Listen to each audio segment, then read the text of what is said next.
दोस्तों एक बहुत अच्छा न्यूज आर्टिकल है। ये न्यूज आर्टिकल कह रहा है कि पिछले कुछ समय से भारत के बैंकों से जो लोग कैश विड्रॉ कर रहे हैं इसमें बहुत ज्यादा तेजी आई है। यानी अगर मैं सिर्फ 15 दिनों की बात करूं, ये 15 दिन है 1 अप्रैल 2026 से 15 अप्रैल 2026 के बीच, यानी सिर्फ और सिर्फ इन 15 दिनों में भारत के बैंकों से जो लोगों ने कैश विड्रॉ किया है ये अमाउंट है 61,000 करोड़ रुपए। 61,000 करोड़ रुपए बहुत बड़ी अमाउंट है। सुनने में हो सकता है कई लोगों को ऐसा लगे कि इतना बड़ा देश है, क्या हो गया फिर बैंकों से लोगों ने 61,000 करोड़ रुपए 15 दिनों में विड्रॉ कर भी लिए इतने बड़े देश में से, तो क्या बड़ी बात है? बहुत बड़ी बात है सर। आप एक बार इस ग्राफ से देखो, ये CIC का ग्राफ है। CIC क्या है? Cash in circulation. देखो आज की डेट में अगर मैं बात करूं पूरे भारत में टोटल कैश कितना है, भारतीय करेंसी कितनी है, तो ये अमाउंट है 42.3 लाख करोड़ रुपीस। ये जो CIC है इसका मतलब होता है कि वो सारा कैश जो बैंकों के पास भी पड़ा है, जो ATM की मशीनों में भी लोड होके पड़ा है, आपके वॉलेट में भी पड़ा है, किसी बिजनेसमैन के गल्ले में भी पड़ा है, या किसी ने अगर मान लो काला धन जमा कर रखा है, वो सारा कैश जोड़ लो, जितने भी नोट इस टाइम पे सर्कुलेशन में है उसको बोला जाता है CIC यानी कैश इन सर्कुलेशन। तो कहने का मतलब आज की डेट में भारत में जो टोटल कैश है वो है 42.3 लाख करोड़ रुपीस। ठीक है, अब आज से एक साल पहले चले जाओ। ठीक एक साल पहले, ये जो डाटा है बेसिकली अप्रैल के महीने का है। एक साल पहले, ठीक एक साल पहले यानी अप्रैल 2025 में चले जाओ, उस वक्त भारत में टोटल कैश कितना था? 37.8 लाख करोड़ रुपीस। आज कितना हो गया? 42.3 लाख करोड़ रुपीस। यानी आप ये समझो एक साल के अंदर अंदर 12% देश के अंदर कैश बढ़ चुका है। समझ गए? अब ऑब्वियस सी बात है ये 12% एक्स्ट्रा जो कैश है ये कहां से आया? ऑब्वियस सी बात है ये RBI ने नए नोट्स प्रिंट किए।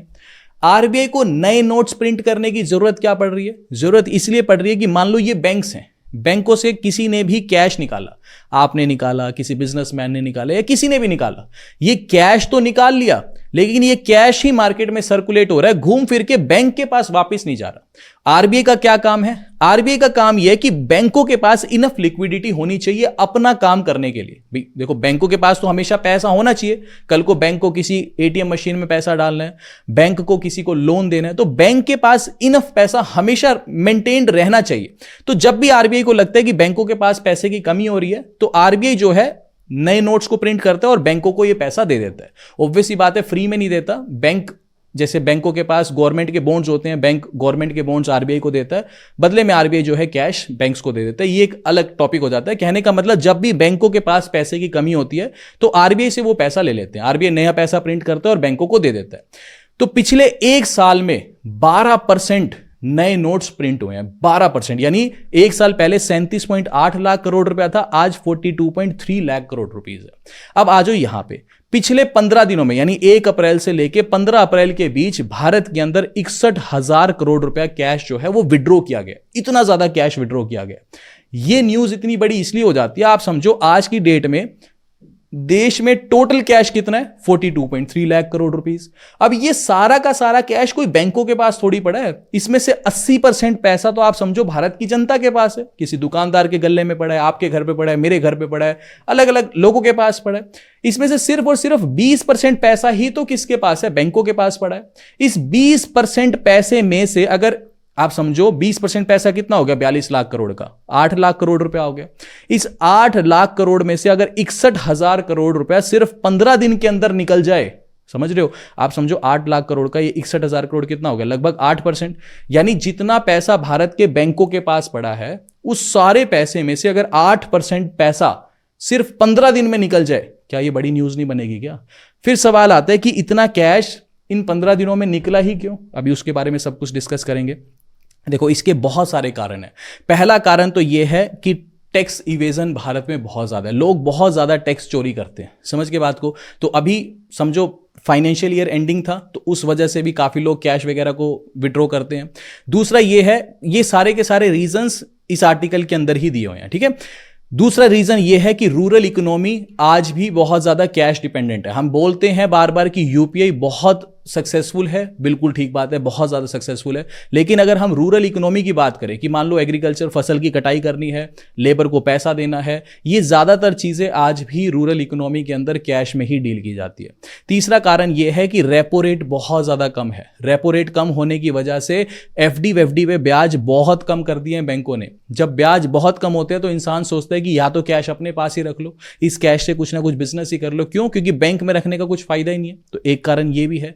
चौथा ये है कि गोल्ड और सिल्वर के प्राइसेस रिकॉर्ड हाई हैं। ठीक है, अब जब हाई प्राइसेस होते हैं गोल्ड और सिल्वर के, तो जितने भी लोग इस गोल्ड को बेचते हैं, जैसे मान लो किसी सुनारे को बेचने गए, तो सुनारा हमेशा जो पेमेंट करेगा वो कैश में करेगा। समझ के बात को? अब जब वो पेमेंट कैश में आती है तो फिर वो मार्केट में कैश में ही सर्कुलेट करती रहती है, बैंकों के अंदर पैसा जाता नहीं है। ठीक है, और लास्ट रीजन ये है कि अभी फिलहाल 4 स्टेट्स, वेस्ट बंगाल, तमिलनाडु, केरला, असम और एक यूनियन टेरिटरी पुडुचेरी में इलेक्शंस हुए, और मोटा कारण यह भी है कि इन इलेक्शंस की वजह से बैंकों से जो है बहुत ज्यादा कैश विड्रॉ किया गया था। तो ये काफी सारे कारण से। अब एक चीज समझते हैं कि जब बैंकों के पास कैश की कमी होती है तो आरबीआई कैसे हेल्प करता है। देखो, आरबीआई ओएमओ का यूज करता है, यानी ओपन मार्केट ऑपरेशंस का। जैसे मान लो, लेट अस सपोज ये स्टेट बैंक ऑफ इंडिया है।